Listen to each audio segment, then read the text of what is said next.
o Trump expulsou o Tucker Carlson, desautorizou o Tucker Carlson como alguém do MAGA, do seu movimento Make America Great Again.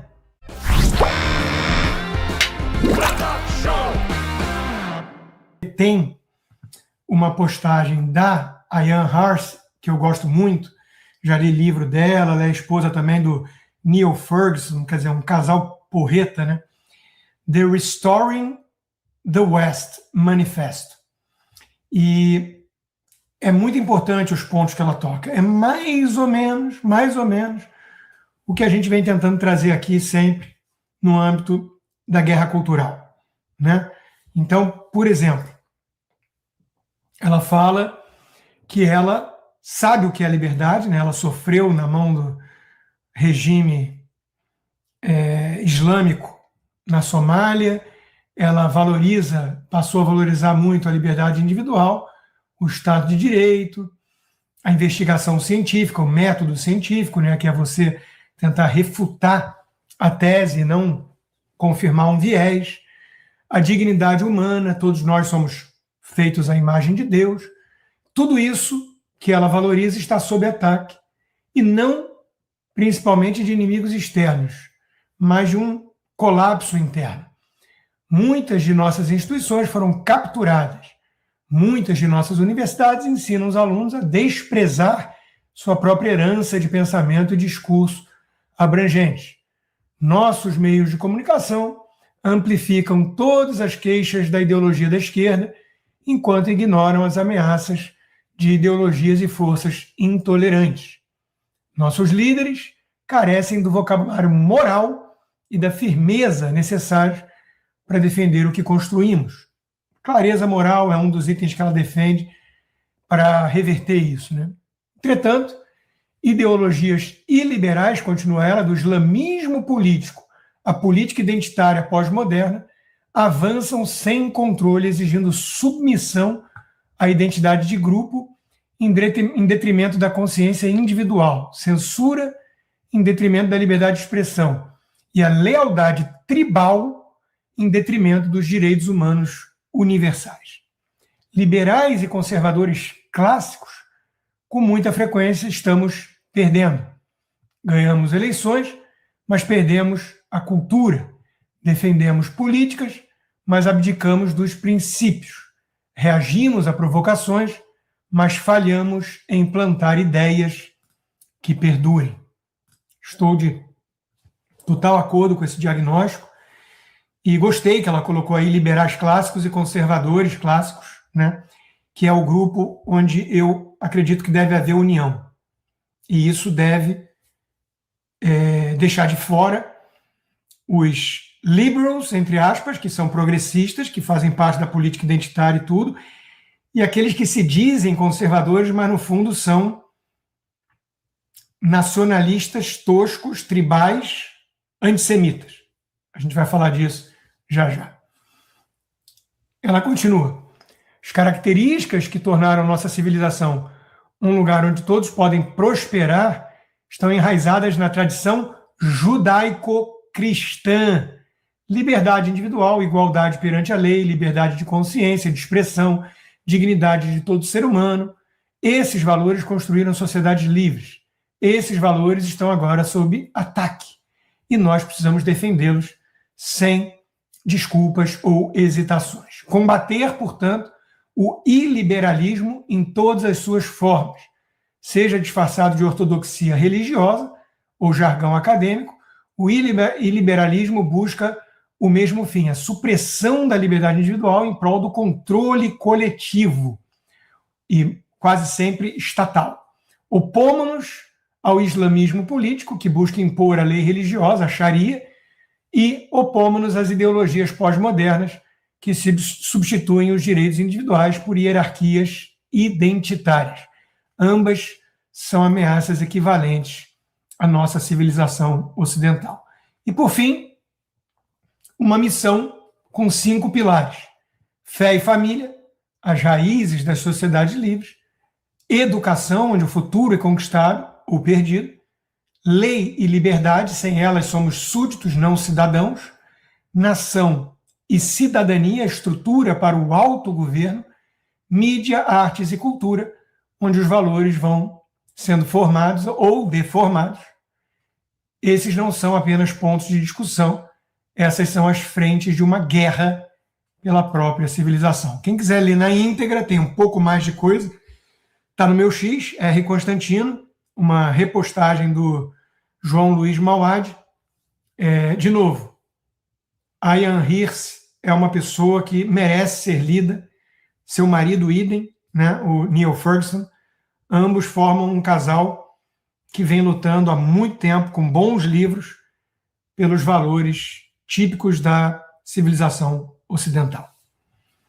Bom, aí a gente vê os Estados Unidos na figura do Trump, assumindo o papel que lhe cabe, que é um papel de xerife do mundo, né? Não dá para fugir disso, tivemos a Pax Romana, tivemos a Pax Britânica, hoje a gente vive sob uma espécie de Pax Americana. Os Estados Unidos não são imperialistas, como dizem. Eles foram atacados, venceram a guerra contra a Alemanha e o Japão, e o que fizeram? Ajudaram na reconstrução desses países e entregaram para os seus respectivos povos. Haja imperialismo nisso, igualzinho a Rússia e a China, né? Que vão avançando e conquistando. Compraram territórios, como o Alasca da própria Rússia, como New Orleans da França e por aí vai. Enfim, Louisiana, na verdade, da França. E os Estados Unidos não têm pretensões imperialistas nesse sentido. Claro, ele quer garantir um mundo de livre comércio, sem tantas ameaças terroristas, e isso envolve, de vez em quando, guerras preventivas ou reativas, porque o Irã já é o maior financiador do terrorismo no mundo. É um fator de desestabilização do Oriente Médio. Aí vem o Guga Chakra. Oi, Guga. Tudo bem? E fala, guerra dos Estados Unidos, guerras e comércio da China. Nossa, a China é tão fofa. A China quer comércio. Os Estados Unidos querem guerras, né? Querem guerras. Bom, claro que é o oposto. A China quer anexar, por exemplo, Taiwan. Por que não faz? Por causa da ONU? Não. Por causa dos Estados Unidos. A Rússia está tentando anexar a Ucrânia toda. Por que não conseguiu? Por causa da ONU? Não, por causa da OTAN, principalmente Estados Unidos. Se o mundo dependesse da ONU, nós estávamos todos falando russo ou mandarim, ou, quem sabe, com as nossas mulheres usando burca. Quem impede esse destino são os americanos. Somos nós. Então, é evidente que ser o xerife do mundo tem um custo. Inclusive, o Trump está querendo dividir mais esse custo. Por isso, ele pressionou os países da OTAN a levarem, de fato, para 5% do PIB o orçamento com defesa. Ele não quer mais que os Estados Unidos fiquem bancando tudo. Ele não é isolacionista. Ele quer a parceria com os europeus, o Ocidente junto, mas ele quer que os Estados Unidos parem de pagar a conta toda. E, claro, ele entendeu que a ONU virou um cabide de emprego e um antro de corrupção e petrodólares árabes. Então, ele vem criando uma iniciativa à parte. Convidou o Brasil, mas o Brasil não aceita, prefere ir conversar com a Espanha, cujo governo socialista impede o Trump de usar as bases nessa guerra. Resultado, o Trump está estressando a relação com a Espanha. Nesse momento delicado, de divisão mesmo no mundo, cada vez vai ser mais fácil separar o joio do trigo. Quem está do lado do Ocidente e quem está do lado do eixo do mal. Foi assim na Segunda Guerra Mundial também. Foi assim na Guerra Fria. Reagan, que cunhou a expressão Império do Mal para descrever a União Soviética, sabia que você ou estava do lado do Ocidente ou você estava contra o Ocidente. Não tem muito como ficar aí no meio termo quando se trata disso. Não obstante, muita gente, infelizmente não só de esquerda, muita gente também da dita direita, atacando os Estados Unidos, o Trump, por conta da guerra no Irã, que visa a libertar o povo iraniano, porque, no fundo, existe um aumento do antissemitismo no mundo hoje, inclusive à direita. Deixa eu só fazer os cachorros parar.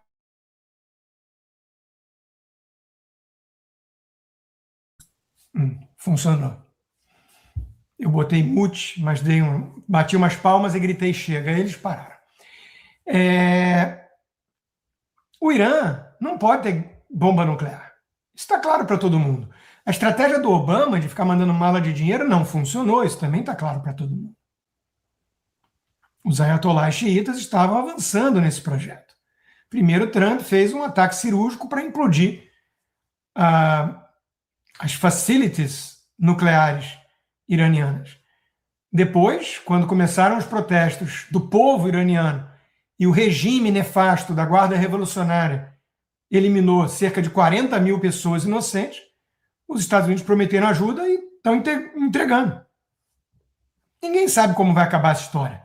O buraco no Irã é mais embaixo do que na Venezuela, é mais difícil, está lidando com o fanatismo xiita, que desde 79 está no poder por conta da inoperância de outro democrata além do Obama, o Jimmy Carter, os dois piores presidentes, junto com Biden, outro democrata que os Estados Unidos tiveram na era recente. E o Trump está fazendo o que tem que fazer. Agora, figuras claramente antissemitas, como esse esquerdista aqui, André Fran, olha só o nível da narrativa. Fala fortíssima de um porta-voz do Irã. Nós estamos lutando contra a classe do Epstein. Eles estupram crianças ou bombardeiam crianças. O André Leist, que é um moderado, rebateu essa baboseira dizendo: eu não sei se você conhece as leis no Irã, mas com autorização dos pais, a criança de 8 anos pode casar. Mas agora veio essa narrativa de chamar os Estados Unidos do país dos pedófilos, do Epstein, e principalmente ficar assimilando isso ao judaísmo, o que é puro antissemitismo, pura judeofobia, que é o nome do meu livro recente. Então, é um negócio tosco. Agora, não é o André Fran apenas, é aquele Rafael Machado da Nova Resistência, um cara que, enfim, faz entrevista com a turma do Quinto Elemento, admira muito a lucidez do Kim Paim. Esse Rafael Machado falou que quer ver nuvens de cogumelo em Israel, em Tel Aviv. Vivos ayatolás, diz ele. Esse é o nível de um cara que se diz de direita, e claramente não é. É um dugnista, é um defensor do Putin, que considera a queda da União Soviética a maior tragédia da geopolítica. Então, tem que tomar muito cuidado com essa turma, né? O Gabeira a gente perdoa, porque talvez tenha sido excesso de maconha ao longo da vida. A última coisa que ele fez de interessante foi usar aquela sunga crochê. Mas tá aí, né? Iranianos ficam entre a ditadura local e o imperialismo americano. Olha, isso soa tão anos 60, tão DCE, o imperialismo americano. Mostra lá qual foi o imperialismo americano que ficou no Iraque, ou até no Afeganistão. Qual foi o imperialismo americano que tomou para si a Alemanha e o Japão? Então é uma narrativa ridícula. Os Estados Unidos não têm essas pretensões. Agora, criar equivalência moral entre o governo americano e a Guarda Revolucionária Xiita é coisa de gente que realmente bateu a cabeça. Aí eu falei que está invadindo também uma ala da direita, né? E eu prefiro colocar essa direita entre aspas, porque para mim essa turma não é de direita. Olha o que aconteceu ontem. O Trump expulsou o Tucker Carlson, desautorizou o Tucker Carlson como alguém do MAGA, do seu movimento Make America Great Again. Ele perdeu o caminho, está perdido, disse o Trump, e não quer mais um cara como Tucker Carlson no seu movimento. Candace Owens, outra maluca. Essa turma deu uma de Reinaldo Azevedo. Saiu do vinho para água podre. Falava do país dos petralhas e virou o maior defensor de petralhas, no caso do Reinaldo. Tucker Carlson virou o maior teórico da conspiração e antissemita e defensor da Rússia. Elogia a limpeza nos shoppings da Rússia. Desde aquela entrevista com Putin, alguma coisa estranha aconteceu.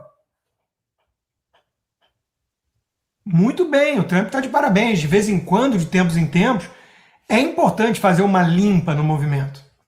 Expurgar, de certa forma, expulsar, se você é o líder, né, os elementos, as ervas daninhas, os elementos podres, aqueles que só estão ali para causar intriga, estão infiltrados de alguma forma para dividir. Porque não dá para levar mais o Tucker Carlson a sério. Ninguém sério mais leva o Tucker Carlson a sério. Muito menos a Candace Owens, que surtou 1000 vezes Ben Shapiro. Aliás, um liberal clássico com um viés conservador, muito parecido com a forma como eu me defino. Aliás, eu penso de forma muito similar ao Ben Shapiro. Eu assistia todos os dias a sua live, né, o seu podcast. Hoje em dia eu assisto umas 2 vezes por semana. Está difícil acompanhar todos os dias, porque o Brasil está muito quente de pauta, mas é alguém que eu gosto muito pelo bom senso, pelos valores, princípios, pela forma de apresentá-los. Precisamos de mais Ben Shapiro e menos Tucker Carlson. Ontem eu recebi para jantar aqui meu querido amigo Lacombe e sua esposa Giza. Foi um bate-papo muito agradável e ele ganhou de presente Não Tema a Liberdade, meu novo livro, né, sobre minha luta contra o câncer, resiliência, uma história de resiliência, de fé, de otimismo. Né? Espero que goste da leitura. Lacombe, que hoje acordou com a boa notícia de que ganhou quase 10 mil reais do Lula, só que a AGU, que a gente paga, né, vai recorrer mais uma vez. Ele me disse agora mesmo, né, me mandou a decisão do juiz, disse que é uma obra-prima de defesa da liberdade de expressão. Eu vou ler, não li ainda, mas tem a ver com aquela coisa de que o Lacombe comparou o Lula ao diabo, né? E engraçado que o Lula, logo no começo do governo, disse que o Bolsonaro era alguém possuído pelo demônio. O Lula pode, mas ele processa quem faz a mesma coisa com ele, né? Enfim, vem perdendo. Ainda bem, ainda há juízes em Berlim.